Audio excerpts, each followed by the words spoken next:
Assalamualaikum warahmatullahi wabarakatuh. Hai teman-teman, terima kasih sudah mengklik video ini.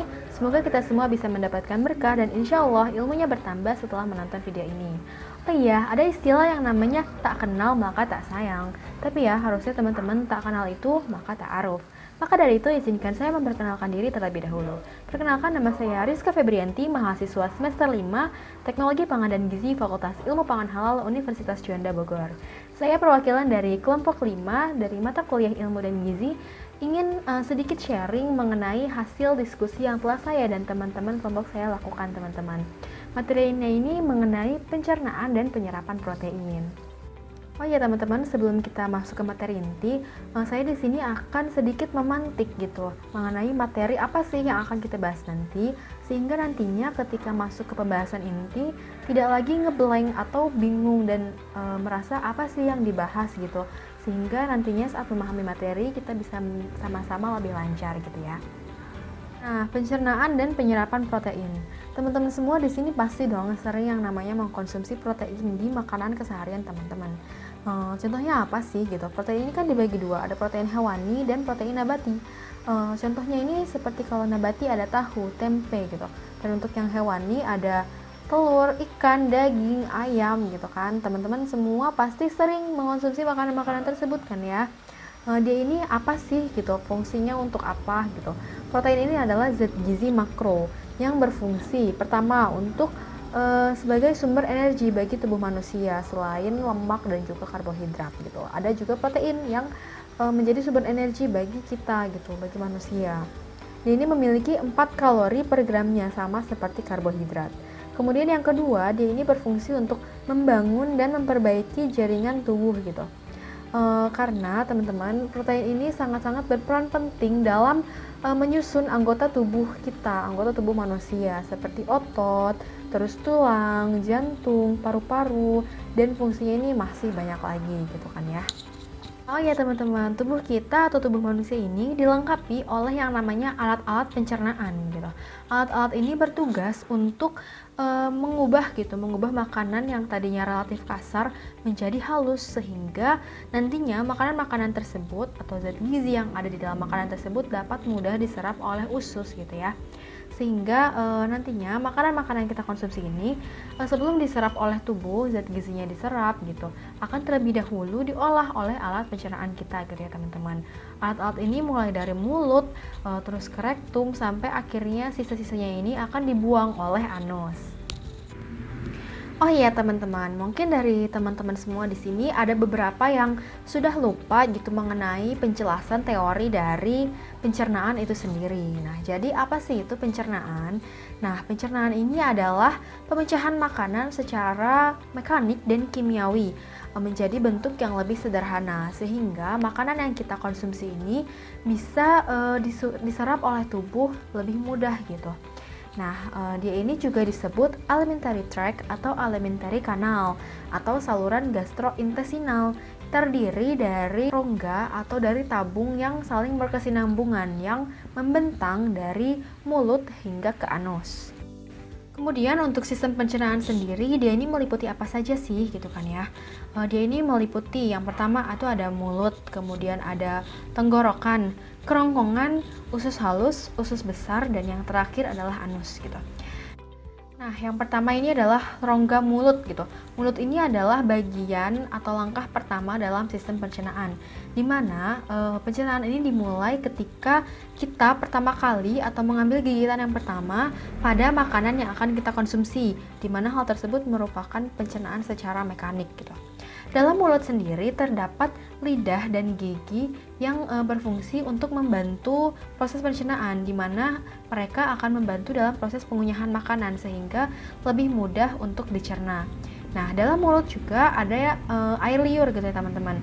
Dalam air liur kita itu mengandung enzim yang mana berfungsi enzim tersebut untuk memecah molekul-molekul yang ada di makanan yang kita konsumsi agar nantinya dia lebih mudah diserap oleh tubuh.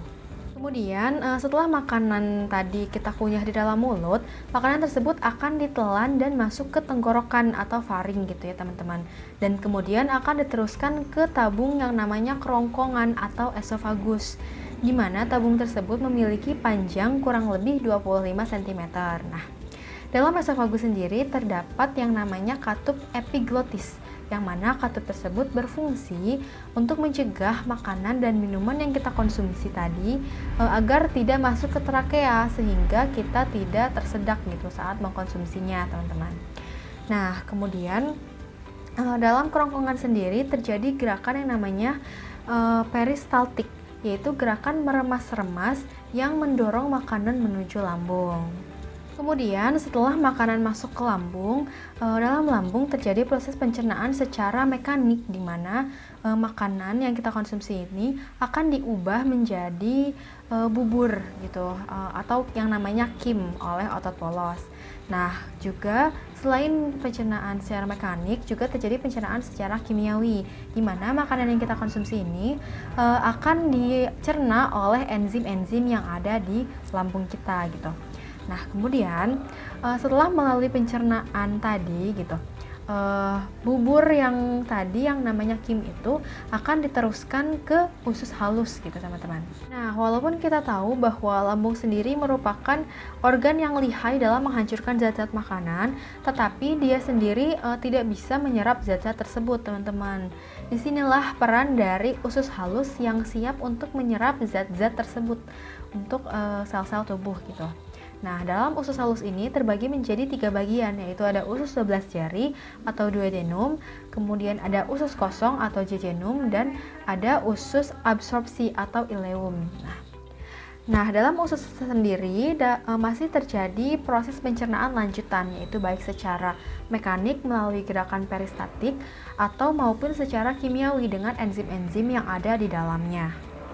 Nah, pada proses pencernaan ini, usus mendapatkan bantuan dari hati, terus kantong empedu, dan pankreas.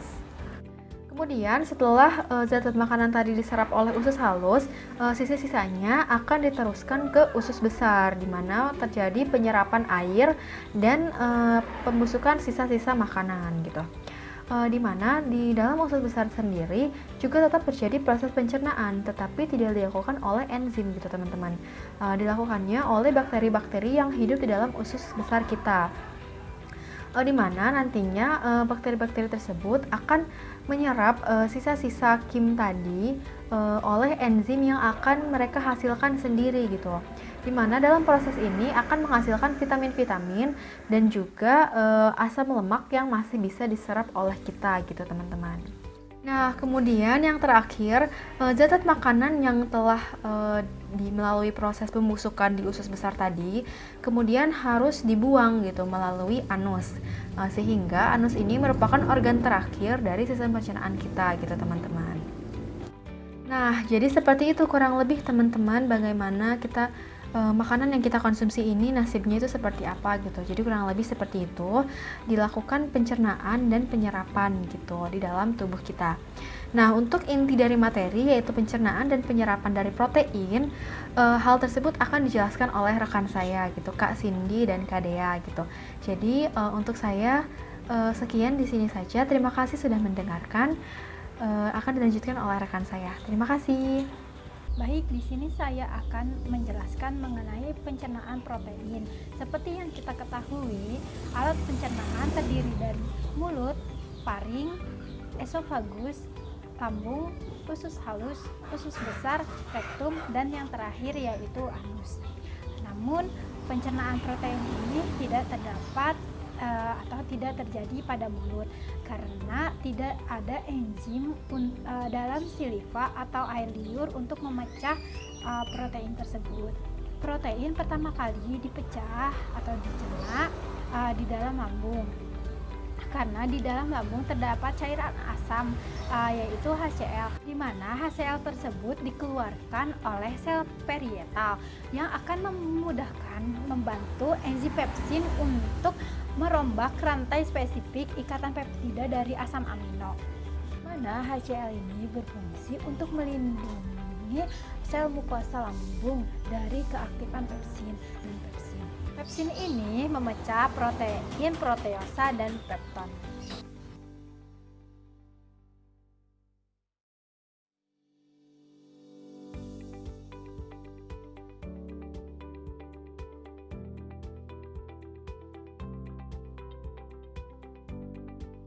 Di dalam duodenum ini terjadi pencernaan mekanik yang disebabkan oleh gerakan peristaltik usus halus. Protein makanan yang sudah mengalami pencernaan parsial ini akan dicerna lebih lanjut oleh enzim yang berasal dari pankreas.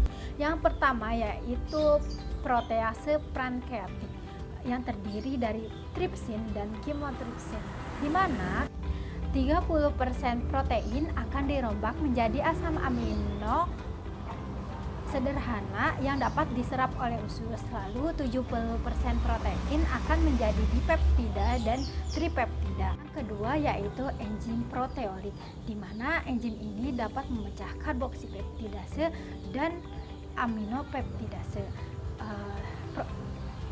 Enzim pengubah protein ini bersifat hidrolik, di mana membutuhkan air di setiap proses perombakan atau pelepasan asam amino. Lalu, hasil akhir yang berbentuk asam amino akan diangkut ke seluruh tubuh melalui sistem peredaran darah, dan makanan yang tidak dapat diserap oleh usus halus akan masuk kepada usus besar. Di dalam usus besar terjadi penyerapan air, vitamin, dan mineral. Lalu sisanya akan dibuang. Lama pencernaan dipengaruhi oleh jenis makanan yang kita makan. Seperti contohnya, lama pencernaan pada karbohidrat yaitu 2 jam. Penyerapan protein. Nah, penyerapan berlangsung setelah melalui membran usus. Penyerapan asam amino terutama berlangsung pada bagian atas usus. Penyerapan mineral dan penyerapan vitamin. Penyerapan mineral yang penting bagi pertumbuhan dan pemeliharaan tubuh didapatkan lebih mudah karena mineral pada umumnya larut dalam air. Penyerapan vitamin yang larut dalam air akan melewati membran usus secara langsung masuk ke sistem pembuluh darah, kecuali vitamin B12 karena dia membutuhkan karir berupa protein. Di dalam usus halus, protein makanan dicerna total menjadi asam-asam amino yang kemudian diserap melalui sel-sel epitelium dinding usus. Semua asam amino larut di dalam air sehingga dapat berdifusi secara pasif melalui membran sel. Nah, kecepatan asam amino menembus membran sel melebihi hasil difusi pasif. Dan untuk berbagai asam amino tidak sama. Ada yang lebih mudah dan cepat, tetapi ada yang lebih lambat penyerapannya. Pada gangguan pencernaan dan penyerapan, protein makanan dapat terbawa ke dalam colon dan dipecah oleh mikroflora usus. Polipeptida atau molekul-molekul protein dengan berat molekul rendah yang dapat menembus lapisan epitel usus dan masuk diserap ke dalam cairan tubuh dan aliran darah. Nah, polipeptida dan protein mesing yang masuk ke dalam milia interior bersifat antigenik, merangsang alat pertahanan tubuh untuk menggerakkan upaya-upaya perlawanan, diantaranya dengan membuat antibodi. Nah, antibodi bereaksi melawan antigen dan reaksi ini disebut reaksi alergik yang menimbulkan gejala-gejala alergik. Nah, pada dasarnya gejala-gejala ini menyangkut pembuluh darah dan otot-otot polos. Nah, manifestasi reaksi alergik dapat berupa kontraksi otot-otot polos pada saluran pernapasan sehingga terjadi asmatik. Nah, dapat pula reaksi tersebut berupa permeabilitas kapiler darah meningkat sehingga terjadi demam lokal terutama pada permukaan